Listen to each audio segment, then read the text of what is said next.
There it is. Alrighty, well, I still ain't got back out to working on my nutcracker or anything. I'm feeling a lot better. You know, I told you in the last one there I messed up my rib a little while. I went to the doctor, what was that, Monday? Or anyway, he said, well, you got a broken rib, actually. And I said, well, shoot. Anyway, it was pretty sore. It was a little more sore than usual. But anyway, that's not the thing. I don't want to dwell on that. What I was going to say, you know, last video was about my little jaunt over there in Germany and everything. So I thought, well, being as I can't get outside and work on anything, I'll just continue this on with a little bit of some of my experiences in Vietnam. First off, there's going to be no blood and guts and gore in this at all. And secondly, I wasn't any hero. As a matter of fact, I had it pretty easy over there compared to most of the guys, or well, a lot of the guys.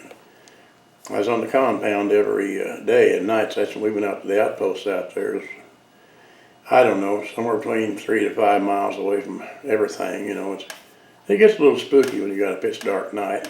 But anyway, overall, it wasn't that bad because complete contrast with Germany. In Vietnam, you didn't have to worry about too much. If you done your job, that's really all they cared about. And so tidiness was not one of the big issues there and everything. So, matter of fact, we didn't hardly have any inspections here. In Germany, it was inspection all the time. Over here, I think 2 times the sergeant come in and said, well, boys, let's have a look at them rifles. And so they all got their rifles out of where we had them. He'd have us break that bottom pin down on them M16s, and it opens up like a shotgun. And he'd look it over a little bit and see, well, so I can see through it, so okay, go ahead on.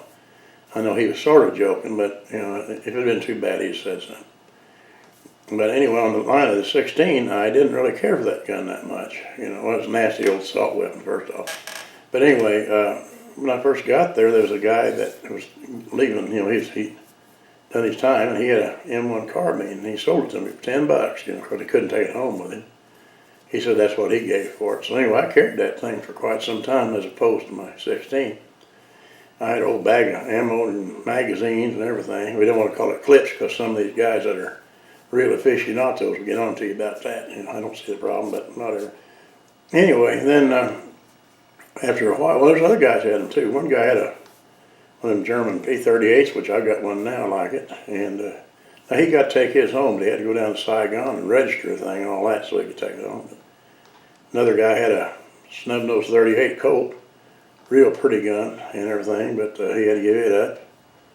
And see, another guy had one of those grease guns, you know, the 45. And you talk about something that spread the bullets everywhere. You could probably drive a truck through that pattern when the tracers were going. It wasn't too accurate for a distance. But then another guy had a chopped down M2 carbine. That was a fire-spitting little dude there. I mean, you'd wait to go through the ammo hurry. But anyway, then we did have to get rid of them. I took mine down and gave it to one of those Arvin soldiers which didn't even have a gun. So he probably went and shot back at me that night. But anyway, that was one little incident. And then like I said, we go up to these outposts, and this one, 906 Alpha, what we call it, is up on a hill there. And of course it had your general concertina wire and everything around it. And we had 11 Arvins up there with us. I don't know what good they did. They were supposed to walk the perimeter and everything. Anyway, I'm sure most of you guys do know, but if you don't, that's the South Vietnamese Army guys. And they was up there, and that night we had a little cot in there that our GIs did. We could sleep on that. But these guys, they just had old wood pallets on the floor down there, dirt floor, ground. Hell, they sleeping on them things and everything. And one night I was out there, I was on guard. You had 3 hours each, the 3 guys, 3 hours each. And I was out there, and I had to go down and get me some cigarettes out of the 3-quarter down there. And I went down there not paying no attention. I opened that door, and there's one of the Armins fell out. He'd been sleeping in our truck, and there's a wonder one of us didn't get shot. But anyway, he wasn't really doing what he was supposed to either. But so anyway, that, and another thing was interesting. We had one guy there, I don't know how. You know, you always got one guy in any outfit that can find stuff and scrounge stuff and everything. This guy, he went and traded an M16, I don't know where he got it, he mounted a scope on grabbed a little handle there, you know, with a couple of heater hose clamps. and traded that to some Arvin lieutenant for a 50 caliber machine gun. Well, we wasn't authorized to have one, but we got that. We stuck it up in that tower. He had a pedestal and everything. Had a whole bunch of ammo, and we had that up there, and the tower was coming in real handy one night. I had just got off guard, and I was down in the bunker. They're getting ready to lay down for my nap, and I heard this kabooms, kabooms. What in the hell? Next thing you hear, that old 50 open up, poop, poop, poop, poop, poop, poop. And that, what it was a guy down there shooting a recoilless rifle at us, but instead of going up the hill, he was going high and trying to come down. Like, I guess Dooley either hit him or scared him off, or he run out of shells or something. Anyway, he quit firing at us. So that was just one thing. And these are just a bunch of little skits I'm going through here. You know, no particular order, but some of the weird things. I don't know, not so much weird, but anyway, then we shot the 50 down, just passed them down there. And all right, hang on, got a call here. Hello? Hello? All right, I guess it was a telemarketer. I don't normally try to answer them if it's got an out of or what do they call that shit, out of area or something like that.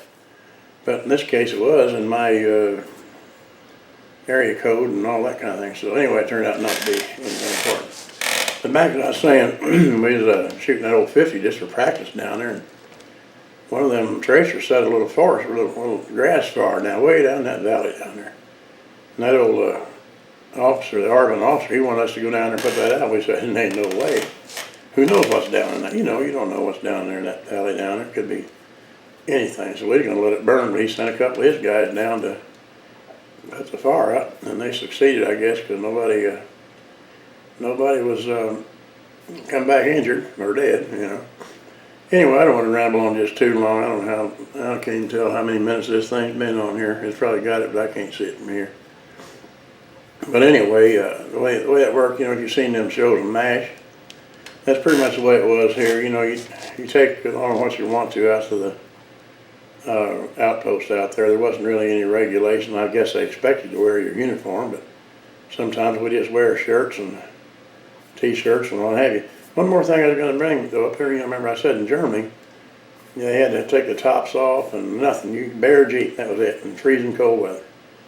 Well, up there in Viet Nam, we had tops and doors both.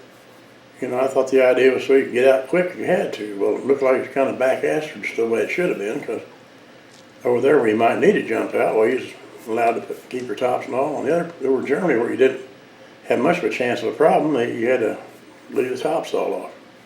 Alrighty, well, this has rambled on plenty long enough. There's more I could say, but I'm sure you guys are bored enough. You probably already quit watching by now, or maybe not. I don't know, it's according to how you looked at things, but if I can find a couple of pictures, I might put them on here on the end. Alright, well, thanks for watching. Thanks for subscribing.